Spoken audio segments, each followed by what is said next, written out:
Smart. It was Olsen. What? Garrity asked. He had to make a conscious effort to move his tongue.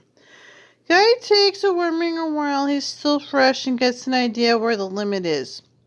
And he can stuff it easy enough. You walk an hour without getting a fresh one. You lose one of the old ones. Knew that? Sure, I knew it, Garrity said. It was the rule book. Gave you 3 warnings. The 4th time you fell below 4 miles an hour, you were... Well, you were out of the walk. We had 3 warnings. You managed to walk for 3 hours. You went back to the sun again. So now he knows, Olsen said. It was 10:02. It's clear again. Gary walked at a good clip. He was feeling fine. The story post dropped from the site. Zabris's hill began descending into a long pine-studded valley.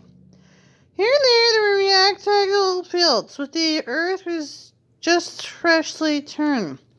Potatoes, they tell me, McBride said. Best in the world, Garrity answered automatically.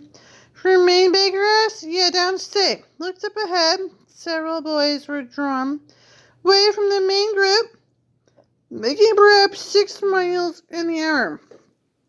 2 of them were wearing identical leather jackets, what looked like eagles on their back.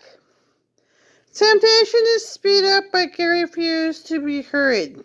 Conserve energy whenever possible. Hint 13. Does the road go anywhere near your hometown? McBride asked. About 7 miles to one side. Guess my mother and my girlfriend will come to see me. Pause that carefully. I'm still walking, of course. Hell, there will be 25 gone when we get downstate, Olsen said. A silence fell among them. Gary knew it wasn't so. He thought Olsen did too. 2 other boys received warnings. It was by what Olsen said. Garrity's heart lurched each time. Checked on Stibbins. He was still in the mirror, eating another jelly sandwich. There were still 3rd sandwiches from the pocket. His ragged green sweater. Garrity wondered if his mother had made them. Then he thought of the cookies his own mother gave them, possessed on him, warding off evil spirits. Why don't they let the people watch the start of a long walk? Garrity asked. Spoils the walker's concentration, the sharp boy said. Gary turned his head. It was a small, dark, intense-looking boy. Number 5 pressed the collar of his jacket. Gary couldn't remember his name. Concentration, he said. Yes, the boy moved up beside Garrity. Major says very important to concentrate on calmness in the beginning of a long walk. He brushed his thumb reflectively against the end of...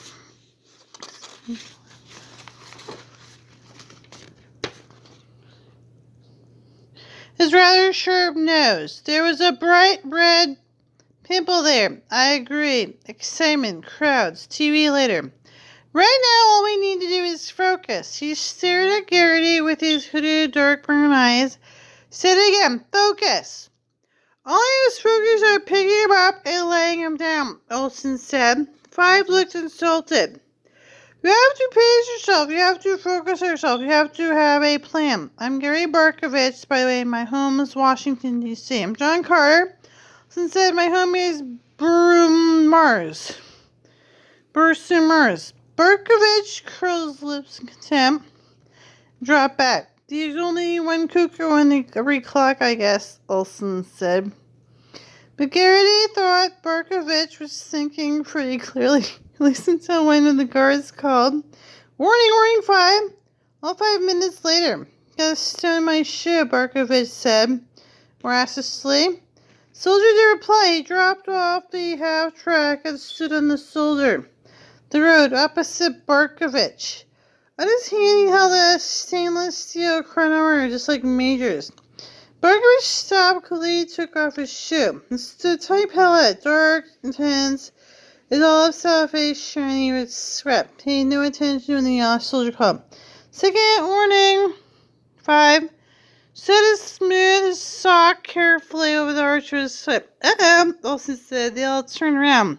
They were walking backwards. 7 still need to tag him. walking past Berkovich without clicking him. Now Berkovich was all alone, slightly at the end of the white line, retying his shoe. Third warning. Final warning. There's something in Gary's belly that felt like a sticky ball of mucus. He wanted to look, but he didn't look away. He was conserving energy. It was possible by walking backward, but he couldn't help that either. He could almost feel Berkovich shriveling away to nothing. Oh boy, Olsen said, the dumb shit. He's gonna get his ticket. Oh boy, Olsen said, that's dumb shit. He's gonna get his ticket. But then Berkovich was up, but paused to brush some that rolled down the knees. Pants, then broke into a trot, caught up into the group and settled back into his walking pace. Past Stevens used to look at him. Caught up with Olsen, he grinned, brown eyes slowing. See, I just got my dress, saw my plan. Maybe you think so, Olsen said, his voice higher than usual. All I see is you got 3 warnings for you lousy minutes, and half of you got to walk for fucking hours. Why the hell did you do the rest? Just start for Christ's sake. So Spencer Davis was supposed to go off to war, supposed to report. They said they're kept poor, investing going off to war. Then they said they came to rob them and scam them and then get a fight over some mental wards in prisons. So violent gangland people invaded to rob them, scam them that they invest in being a war hero. They invest in a war hero, or think ways to blame me, get a fight just me, blame me for stuff. They like to get in fights and kill people. So Spencer Davis' mom's crying because they brought me in to cause trouble, blame me that they're in mental wards in prisons gonna kill you and rob you. The ways to get fights with me, stop worrying about it.